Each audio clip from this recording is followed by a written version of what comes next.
wasiirka arrimaha dibadda xukuumadda federaalka ah ee Soomaaliya ayaa magaalada Riyaad ee dalka Sacuudiga uga qayb galaya shirka ururka jaamacadda Carabta iyo wadamada Afrika ee leh badda cas.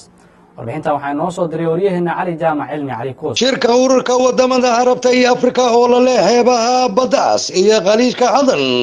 ayaa maanta ka furmay magaalada Riyaad ee dalka Sacuudi Arabia iyadoo Soomaaliya uu shirkaasi uga qayb galay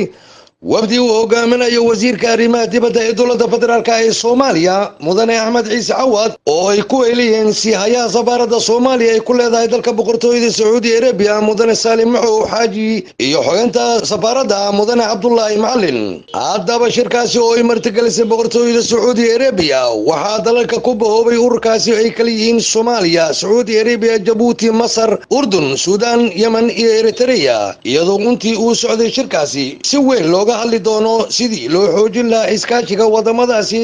ee dhinacyada dhaqaalaha, siyaasadda, amniga iyo bey'adda intaba. haddaba wasiirka arrimaha dibadda ee Soomaaliya mudane Axmed Ciise Cawad waxa uu intii ka qayb qaadanayay shirkaasi uu kulamo gooni ah la yeeshay qaar ka mid ah wasiiradii ka qayb gashay shirkaasi oo ay ka wada hadleen sidii loo horumarin lahaa iskaashiga Soomaaliya ee la leedahay wadamadaasi ee la xiriira qodobadii looga hadlay shirka.